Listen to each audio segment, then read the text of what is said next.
네, 안녕하세요. 가오루주입니다. 오늘은 제가 이번 대회 준비를 하면서 어떻게 근손실을 막기 위해 노력했는지에 대해 이야기를 해보려고 합니다. 작년부터 올해까지 거의 1년 6개월간 다이어트를 하면서 처음으로 정확하게 식단과 운동을 지켜가며 한 것 같습니다. 아직도 부족한 부분이 너무 많지만 식단도 여러 방법들을 써보며 몸에 실험을 했고 운동도 더 나은 퍼포먼스를 위해 계속 무게에 집착하고 도전했던 기간이었던 것 같습니다. 제가 이번에 다이어트를 어떻게 했는지에 대해 그 중에서도 오늘은 식단에 대해 이야기를 해보려고 합니다. 대회 준비를 위한 다이어트를 처음 시작했을 당시 체중은 90kg에 체지방률은 23%대로 과체중 상태였고 지금은 체중 65kg에 체지방률 6%대로 확실히 눈바디로 확인해 보아도 근육질 몸을 유지하고 있습니다. 거의 1년 6개월이라는 기간 동안 25kg를 감량을 했는데요. 전 이 기간을 1년과 6개월로 구분하고 싶습니다. 구분하는 이유는 시기별 식단 차이가 있기 때문인데요. 첫 1년간의 식단은 되게 단순했습니다. 매일 똑같은 식단으로 밥 1.2kg에서 1.4kg 정도 먹는 것을 유지하는 것입니다. 여기서 포인트는 똑같은입니다.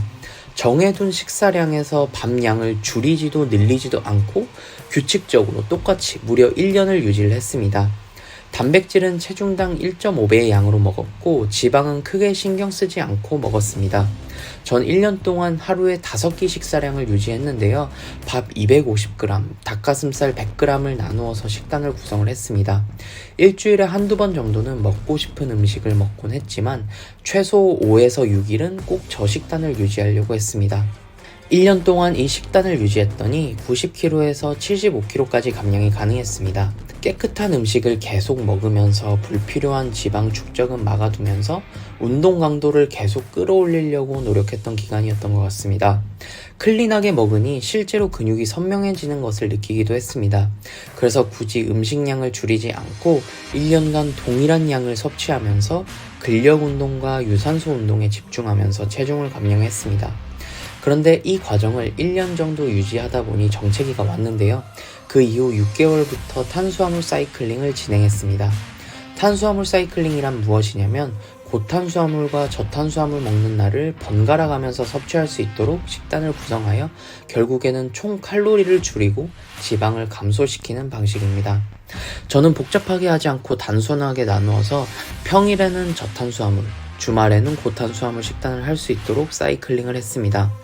오히려 평일에는 밥의 비율을 0에서 300g까지 자유롭게 식단을 구성했었는데 주말에는 밥 1.5kg에서 2kg 정도 고정적으로 높은 칼로리의 식단을 유지했습니다. 앞서 말씀드렸듯이 탄수화물 사이클링 결국엔 총 칼로리가 줄어드는 형태인데요. 그래서 일주일 전체 섭취 칼로리가 이전에 1.2kg, 1.4kg 먹을 때보다 줄어들면서 체중이 다시 내려가기 시작했고 여기서 10kg 정도를 감량하여서 현재 몸무게인 65kg까지 내려오게 되었습니다. 두 방법 모두 저에게 효과적이었는데 처음 하시는 분들에게는 접근하기 어려울 수 있습니다. 제가 운동 3, 4년 차일 때도 이런 식단은 되게 힘들어 했었던 기억이 있습니다. 특히 하루 유지 대사량, 즉 기초 대사량과 활동 대사량을 합한 TDEE에서 조금만 칼로리 섭취량이 초과되더라도 살컵으로 넘어갈 확률이 되게 높습니다. 저 역시도 살컵을 되게 많이 경험을 했습니다. 그래서 단기간에 몸을 만들기를 반복하는 선수들은 전문 트레이너, 코치에게 고난도의 훈련과 식단 관리를 받는데 저와 같은 일반 사람들은 현실적으로 그게 어려운 부분들이 되게 많습니다. 그래서 제가 최근에 느낀 게 특히 단기간에 몸을 만들려고 하는 분들에게는 보충제를 챙겨 먹는 게 필요할 것 같다는 생각을 했습니다. 오랫동안 저런 미친 고정적인 식단과 운동량을 소화하겠다는 각오가 없으면 전략적으로 접근하는 것도 방법이라고 생각합니다. 빠른 근성장을 위해선 영양소 손실 없이 빠르게 전달해주는 것이 중요한데요. 대표적인 보충제로 아르기닌이 있습니다. 메타 연구에 따르면 아르기닌은 체내 산화질소 분비를 촉진시켜 혈관을 확장시켜주고 근육에 더 많은 혈액을 전달시켜준다고 합니다. 그 안에 영양소들을 통해 운동 수행 능력과 회복력을 높여 빠른 근성장에 도움을 줄 수 있다고 하는데요. 다만 이 아르기닌은 단독으로 섭취했을 때 흡수율이 낮아 흡수율을 높여줄 수 있는 성분과 함께 먹어줘야 되는데 이걸 도와주는 성분이 바로 시트룰린 성분입니다. 그래서 간편하게 섭취할 수 있는 제품 시트루 아르기닌을 추천드립니다. 시트루 아르기닌의 경우 흡수율을 높아주는 시트루 성분이 추가되어 퍼포먼스 향상에 도움을 줄 수 있다고 합니다. 구독자분들을 위해 5+3 이벤트를 해주신다고 하니 관심 있으신 분들은 아래 영상 설명란과 댓글란의 링크를 통해 직접 확인해 보시는 것을 추천드립니다. 제품에 대한 자세한 내용은 네이버에서 시트루 아르기닌을 검색해 보시기 바랍니다. 이번에 다이어트를 이렇게 해보면서 느낀 점이 3가지가 있는데요. 하나는 앞으로도 비시즌에도 깨끗한 식단을 챙기자는 것. 두 번째는 운동을 더욱 고중량으로 하기. 마지막으로는 보충제도 잘 챙겨 먹기. 비시즌에 더 간절한 마음으로 근육을 키워보고 싶다는 생각이 들었습니다.